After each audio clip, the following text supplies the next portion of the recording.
प्यार दोस्तों नमस्कार। दोस्तों को क्या लगता है कि जब अंग्रेज और मुगल इस देश में आए थे तो वो क्या क्या लूट के ले गए थे। उन लोगों ने न सिर्फ इस देश को लूटा बल्कि यहाँ की औरतों और यहाँ की बच्चियों के साथ बलात्कार तक किया। उन लोगों ने इस देश के सनातन धर्म को टुकड़ों और जातियों में बांटने का काम किया और न जाने कितने वार किए। थाउजेंड कट्स एंड रूल के फिनोमेना को अपनाते हुए और डिवाइड एंड रूल के सिद्धांत को अपनाते हुए उन्होंने पाकिस्तान को जन्म भी दे दिया। लेकिन अभी ये बात यहाँ खत्म नहीं होती है। कोविड-19 के चक्कर में पूरी दुनिया की इकोनॉमी डाउन हो चुकी है। इस वक्त कुछ देश तो बिल्कुल जीरो पर जा चुके हैं। ताकतवर देश जैसे कि अमेरिका हो गया, जापान हो गया, ऑस्ट्रेलिया हो गया, ये सारे देश घुटनों पर आ चुके हैं। इनकी इकोनॉमी खत्म हो चुकी है। वहीं अगर हम बात भारत की करें तो हमारे रिजर्व्स हमेशा अच्छे रहे हैं, लेकिन कुछ लोगों को यही बात खटकती है। कहने का मतलब ये है कि ये लोग तब तो कुछ नहीं बोलते हैं जब पाल घर में साधुओं की मौत हो जाती है। ये तब तो कुछ नहीं बोलते हैं जब 150 सालों से राम मंदिर नहीं बना था, लेकिन इनके कुछ झाड़ू पोछा लगाने वाले पत्रकार यहां तक कह देते हैं कि रामायण दिखाया ही क्यों जाता है टीवी पे, रामायण देखना ही कौन चाहता है। ये वही लोग हैं जिन्होंने रामायण को एक कॉमिक्स की तरह बता दिया था। इन्होंने कहा था ये तो चाचा चौधरी वाली किताब है, एक काल्पनिक किताब है जिसका कोई वजूद नहीं है और रामायण जी तो रियल में है ही नहीं, यहां तक कह डाला था।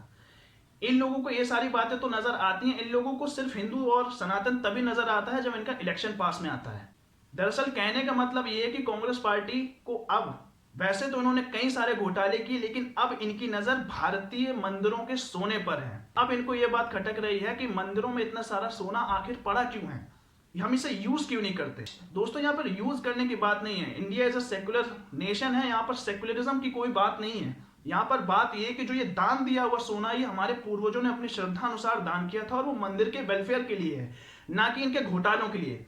वैसे तो उन्होंने अपनी सरकार में कई सारे घोटाले किए, चाहे वो 2G हो, चाहे वो 3G हो, चाहे वो बोफोर्स का घोटाला हो, चाहे वो हेलीकॉप्टर्स का घोटाला हो, चाहे वो इंडियन आर्मी को कमजोर करने का ही घोटाला क्यों ना हो, उन्होंने घोटालों करने में कोई कमी नहीं छोड़ी है। अभी हाल ही में कांग्रेस पार्टी के कुछ प्रवक्ता ये कह रहे हैं कि मंदिरों का सोना हमें निकाल लेना चाहिए और गवर्नमेंट को सौंप देना चाहिए, लेकिन गवर्नमेंट ने इस पर अपनी कोई टिप्पणी नहीं दी है क्योंकि गवर्नमेंट अपने आप को सेल्फ सफिशिएंट मानती है। लेकिन यहाँ पर कहने वाली बात यह कि अपनी इस आड़ में मंदिर का सोना मार्केट में लाना चाहते हैं और उसका बेइंतहा इस्तेमाल करना चाहते हैं, अपने बिजली के बिल भरना चाहते हैं, क्योंकि इन्हें इस बात से दिक्कत है कि मंदिरों में सोना पड़ा क्यों है। मंदिर पे तो सोना होना ही नहीं चाहिए। इनके हिसाब से तो मंदिर भी नहीं होने चाहिए, क्योंकि इनके कुछ पूर्व प्रधानमंत्री जो हैं वो ये तक कह चुके हैं कि इस देश में अगर सबसे पहला हक है तो वो यहाँ के मुगलों का है, यहाँ के मुसलमानों का है, ना कि हिंदुओं का, जो इस देश में अनंत काल से रहते आ रहे हैं।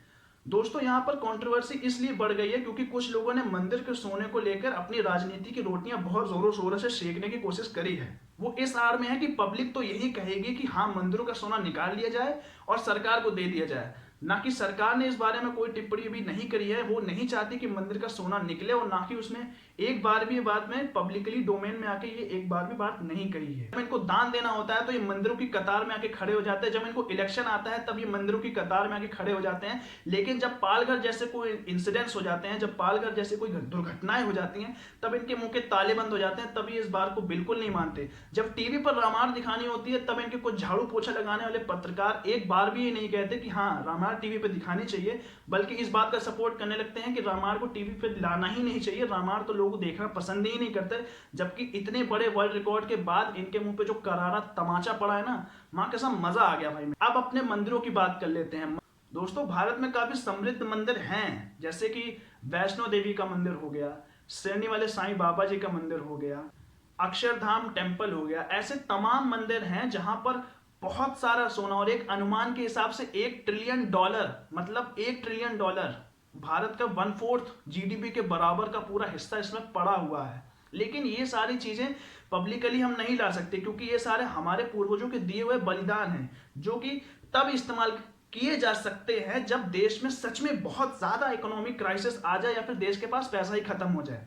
गवर्नमेंट ने यहाँ पर एक बार भी ये नहीं कहा है कि उसको मंदिर का पैसा चाहिए, लेकिन कुछ लोगों को चुल्ल कटी है कि मंदिर इतने अमीर हैं ही क्यों, मंदिर को तो सड़क पे आ जाना चाहिए, मंदिर को तो होना ही नहीं चाहिए।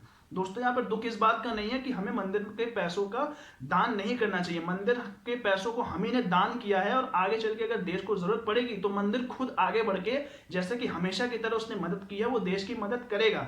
लेकिन यहाँ पर रोटियां, जो पॉलिटिकल रोटियां सेकने की कांग्रेस पार्टी कोशिश कर रही है, वो चीज गलत है। वो कभी ये नहीं बोलते कि हिंदुओं का इस देश पे हक है, लेकिन हाँ वो मंदिरों का पैसा खजाना और सब लूटने के चक्कर में सबसे पहले टीवी पर आ जाते हैं और अपनी बात को खुलकर कहने लगते हैं, ताकि पब्लिक के सामने उनको ये इंप्रेशन पड़े कि हाँ भाई देखो हमको मंदिर के पैसे को सामने लाना चाहिए और पब्लिक हमें सपोर्ट करेगी। लेकिन ऐसा बिल्कुल नहीं है और ना ही गवर्नमेंट इस बात को मानती, क्योंकि गवर्नमेंट के अपने इंडिविजुअल प्लान्स हैं, उनके इकोनॉमिक प्लान्स हैं, वो उसी के हिसाब से चल रही है। चाहे फाइनेंस से रिलेटेड कोई भी मंत्री, उनके अपने पर्टिकुलर प्लान्स है और उसी के हिसाब से वो काम कर रहे हैं। कोई इतना बेवकूफ नहीं है कि पूरे देश का 10% का जीडीपी रिलीफ फंड्स में ऐसे ही रिलीज कर देगा। वैसे 20 लाख करोड़ रुपए कम नहीं है। गवर्नमेंट अगर और सरकारी ऑफिशियल्स अगर अच्छे से काम करेंगे तो यही 20 लाख करोड़ देश की इकोनॉमी को बूम करने के लिए सफिशिएंट हैं, बहुत होते हैं 20 लाख करोड़। तो मेरा कहने का साफ मतलब सिर्फ यही है कि क्या इन लोगों को सिर्फ यही दिखाई देता है कि मंदिरों में कितना सोना पड़ा है, और देश में साधु मर जाते हैं तो कुछ भी नहीं बोलते, कहीं माइनॉरिटी मर जाती है तो ये जरूर संविधान और अलग अलग फुलझड़ियों की दुकान सड़क पे खोल के बैठ जाते हैं और ये कहने लगते हैं कि ये तो माइनॉरिटी के ऊपर अत्याचार है, ये तो मुसलमानों के ऊपर अत्याचार है।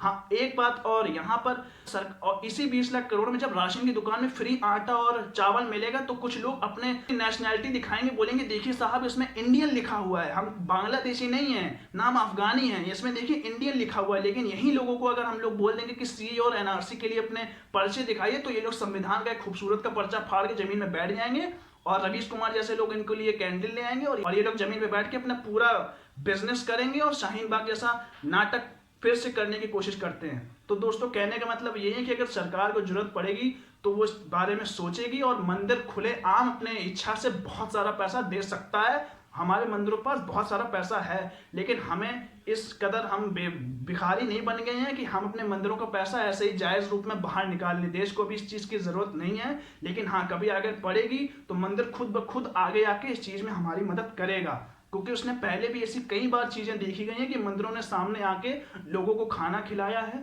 लोगों के रहने की इंतजाम किए हैं और बाकी सारे ह्यूमन नीड्स को भी फुलफिल किया है। क्योंकि सिर्फ पैसा देना ही जरूरी नहीं होता है, कुछ लोगों को तो सिर्फ पैसा दिखाई देता है। समाज कार्यकर्ता के रूप में भी मंदिर काफी आगे बढ़ के काम किए हैं और हमें इसकी सराहना करनी चाहिए। उम्मीद करता हूं कि आपको मेरा ये सेशन पसंद आया होगा और आप प्लीज मेरे चैनल द लिबरल पंडित को सब्सक्राइब करेंगे। प्लीज मेरे वीडियो को देखा करिए और सब्सक्राइब किया करिए और अपने फ्रेंड्स एंड फैमिली के साथ शेयर किया करिए। जय हिंद, जय भारत।